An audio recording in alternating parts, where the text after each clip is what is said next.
அரசியல் தட்பவெப்பம் எப்படி இருக்கு மேடம்? சூரிய வெப்பம் மாதிரி ரொம்ப ஹாட்டா தான் இருக்குன்னு நினைக்கிறேன்.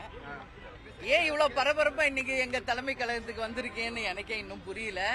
முதல்ல தலைமை கழகத்துக்கு வந்த அனைத்து ஊடக நண்பர்களுக்கும் தேசிய முற்போக்கு திராவிட கழகத்தின் சார்பாக எங்களுடைய வணக்கங்களை நான் தெரிவித்துக் கொள்கிறேன். எல்லாம் பரபரப்பா இன்னைக்கு ஆபீஸ்க்கு வந்திருக்கீங்க. எதற்காக வந்திருக்கீங்க, ஏன் வந்திருக்கீங்க அப்படின்றது நீங்க தான் எங்க கிட்ட கேள்வி கேட்கணும். ஏன்னா யூஸ்வலா நாங்க ஒரு விஷயம் பண்றோம்னா நாங்களே அழைப்போம். இன்னைக்கு நீங்களா வந்திருக்கீங்க, அதனால கேள்வியை நீங்களே கேளுங்க. ரொம்ப முன்கூட்டியே இந்த முறை பாஜக அதிமுக கூட்டணி உறுதி செய்யப்பட்டிருக்கு. இதை நீங்க உங்களுடைய பார்வையில் இது எப்படி இருக்கு? அதிமுக கூட்டணி நேத்து அதிமுக பாஜக கூட்டணி உறுதி செய்யப்பட்டதாக தொலைக்காட்சியில் நானும் பார்த்தேன். அதனால அது அவங்க ரெண்டு கட்சியும் சேர்ந்து எடுத்த முடிவு அது. சோ அத பத்தி நாங்க எந்த கருத்து இப்போதைக்கு சொல்ல முடியாது, சரிங்களா? அதனால தேசிய முற்போக்கு திராவிட கழகத்தை பொறுத்த வரைக்கும் ஏன் இன்னைக்கு எங்களுடைய அவைத்தலைவர் இங்க வந்திருக்காருன்னா உங்களுக்கு நாங்க ஏற்கனவே அறிவித்ததுதான்.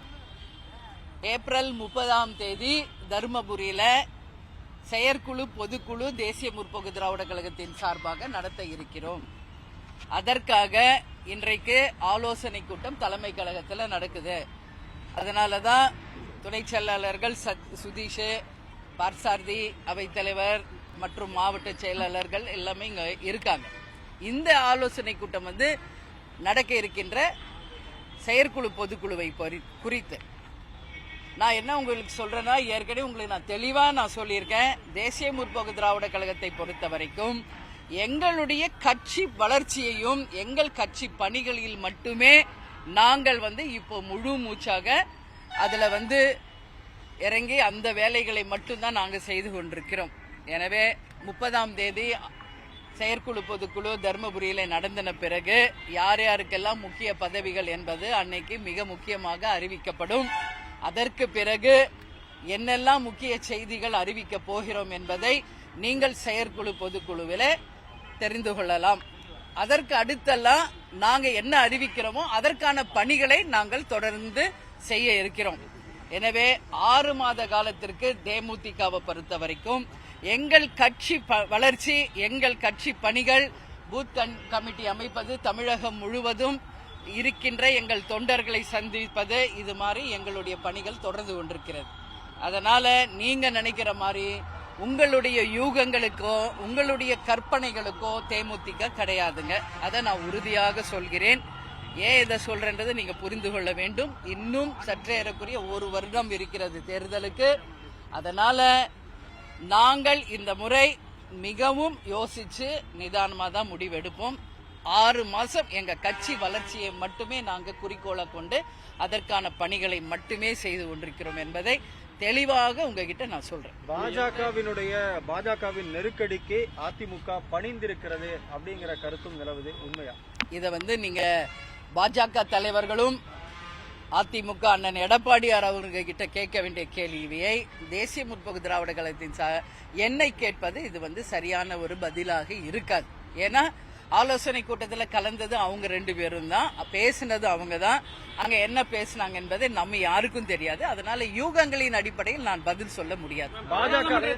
நீங்க அதிமுக இணைந்து போட்டிட்டீங்க, ஒரு கூட்டணி கட்சிங்கிற அடிப்படையில் உங்களிடம் ஏதாவது இது குறித்து கலந்து ஆலோசிச்சாங்களா? இந்த மாதிரி தேசிய கூட்டணி அந்த கூட்டணிக்கு போறோம் அப்படிங்கிற மாதிரி ஏதாச்சும் பேசினாங்களா? இல்ல, நாங்க பார்லிமெண்ட் எலெக்ஷன்ல அதிமுக தான் கூட்டணியில இருந்தோம், அதுல மாற்று கருத்து கிடையாது.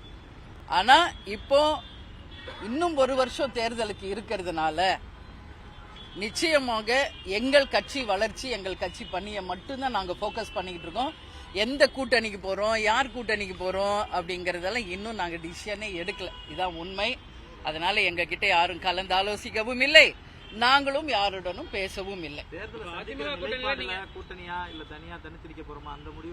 அது எல்லாமே செயற்குழு பொதுக்குழுக்கு அப்புறம் எந்த ஒரு நியூஸ் ஆகட்டும் நீங்களா நான் இன்னும் டிவி பார்க்கல, சிலர் சொன்னாங்க ஏதோ இரட்டை இலக்கு பேசப்பட்டிருக்குது, ஏதோ நீங்க எல்லாம் போடுறீங்கன்னு. தயவு செஞ்சு ஊடக நண்பர்களை நான் கேட்டுக்கிறேன், தவறான செய்திகளை உங்கள் யூகங்களின் அடிப்படையில தவறான செய்திகளை பரப்பாதீங்க.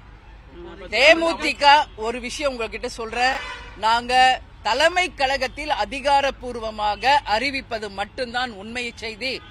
நீங்க உங்களுடைய குழப்பத்திற்கோ யூகங்களுக்கோ தேமுதிகவை இன்னைக்கு இத்தனை சீட்டு பேசியிருக்க அங்க பேசினேன் என்றெல்லாம் தவறான செய்திகளை தயவு செஞ்சு யாரும் பரப்ப வேண்டாம் என்பதை ஒரு வேண்டுகோளாக நான் வைக்கிறேன்.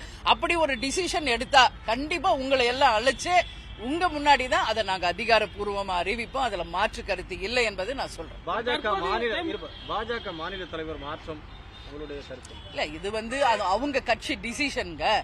இப்போ ஒரு குறிப்பிட்ட வருஷம் வரைக்கும் ஒரு லீடர் இருப்பாங்க, அதுக்கப்புறம் ஒரு லீடர் சேஞ்ச் பண்றதெல்லாம் அவங்க கட்சியின் சார்பாக எடுக்கின்ற பாலிசி. அதுல நம்மளுக்கு எதுவுமே இல்லை. அதனால அவங்களோட மாற்றம், இன்னைக்கு புதுதா ஒரு தலைவர் வந்திருக்காரு, அவருக்கு தேமுதிக சார்பா நாங்க வாழ்த்துக்களை தெரிவிச்சுக்கிறோம். அதனால அவங்க கட்சி டிசிஷனை பத்தி கருத்து எங்களுக்கு ஒண்ணுமே இல்லை. அமைச்சர் பொன்முடி இல்ல அப்படின்னு எடுத்துக்கலாம். ஆமா, நான் என்ன சொல்லியிருக்கேன், இன்னும் ஒரு வருஷம் இருக்குங்க. நான் இன்னைக்கே எல்லாமே சொல்லிட முடியாதுல்ல. நாங்க எங்க கட்சி வளர்ச்சி மட்டும்தான் போக்கஸ் பண்றோம். இப்ப எங்க வேலை 30ஆம் தேதி நடக்கின்ற செயற்குழு பொதுக்குழு சிறப்பாக நடத்தணும். அதற்கு என்னெல்லாம் அறிவிப்பு வரப்போகுது, அது எப்படி நடத்தணும்ன்றத பத்தி ஆலோசனை நடக்குது. அதற்கு பிறகுதான் ஒவ்வொன்றும் நாங்க உங்களுக்கு அதிகாரப்பூர்வமா அறிவிப்போம். அமைச்சர் பொன்முடி இப்ப ரீசெண்டா பெண்களை பத்தி பேசி அவர் அந்த கட்சி பொறுப்புல இருந்து நீக்கிருக்காங்க. நீங்க எப்படி பாக்குறீங்க? இது எப்படி பாப்பாங்க? ரொம்ப கேவலமா பாக்குறேன், நான் அசிங்கமா பாக்குறேன். இதுக்கு மேல என்ன சொல்லணும், எனக்கு வார்த்தைகள் தெரியல. ஆனா இன்னைக்கு திமுகவை சேர்ந்த முதலமைச்சர் ஸ்டாலின் அவர்களே அதற்கு ஒரு ஸ்ட்ராங்கா ஒரு டிசிஷன் எடுத்து அவர் வகுத்த பதவியில இருந்து நீக்கி இருக்காரு. அதனால அவங்க கட்சி அதுக்கான ஸ்டெப் எடுத்துட்டாங்க. அதனால அதை பத்தி நான் ரொம்ப பேச விரும்பல. ஏன்னா மிகவும் ஒரு கொச்சையான வார்த்தைகள் என்னை ரொம்ப ஒரு அசிங்கமான ஒரு விஷயமா நான் பாக்குறேன். எந்த காலத்திலும் பாஜகவோட கூட்டணி இல்லை அப்படின்னு சொன்ன அதிமுக இன்றைக்கு துரோகம் செய்திருக்கிறது. எடப்பாடி அந்த துரோகத்தை செய்து விட்டாருன்னு திருமதி கனிமொழி நேற்று பேசியிருந்தாங்க. அது நீங்க கனிமொழிகிட்ட போய் கேளுங்க, ஏன் அப்படி சொன்னீங்க அப்படிங்கறத நீங்க கனிமொழி கிட்ட கேட்கணும், சரிங்களா? ஏன்னா ஒவ்வொரு அரசியல் நகர்வும் ஒரு நாளைக்கு ஒன்னொன்னு நடந்துகிட்டு இருக்குங்க. அதனால ஒவ்வொருத்தர் கருத்து ஒன்னொன்னு இருக்கும். அந்த கருத்துக்களுக்கெல்லாம் எங்கள் கருத்தை நீங்க கேட்பது அது சரியில்லை. எங்கள் கருத்து, தேமுதிகவின் கருத்துக்கு நீங்க என்ன கேள்வி வேணாலும் கேளுங்க, நான் பதில் சொல்ல தயாரா இருக்கேன். நான் ஒரு விஷயம் மட்டும் நான் தெளிவா சொல்றேன், இன்னைக்கு தமிழ்நாட்டில் எல்லா கட்சியுமே ஒரு குழப்பத்தில் ஓடிட்டு இருக்குது. பாமக அப்பா பையனுக்கு சண்டை, இன்னைக்கு திமுக அமைச்சர் நீக்கப்பட்டிருக்கிறாரு பதவியில இருந்து. இன்னைக்கு பாஜக இன்னைக்கு ஒரு குழப்பமாயி இன்னைக்கு புது தலைவர் வந்திருக்கிறார். அதே மாதிரி ஏற்கனவே அதிமுக இருந்த பிளவுகள் இன்னும் அப்படியே தான் இருக்கு. ஆனா தேமுதிக நாங்கள் உறுதியாக எடுத்து வைக்கின்ற ஒரு ஸ்டெப்பும் நாங்க யோசிச்சு தெளிவாக எங்கள் கட்சியின் வளர்ச்சியை மட்டும் போக்கஸ் பண்ணி நாங்க போயிட்டு இருக்கோம். அதற்கு பத்திரிகையாளர்களாக நீங்களும் எங்களுக்கு சப்போர்ட் பண்ணணும். தவறான செய்திகளை யூகங்களின் அடிப்படையில் பரப்ப வேண்டாம் என்று கேட்டுக்கொள்கிறேன். நன்றி, வணக்கம்.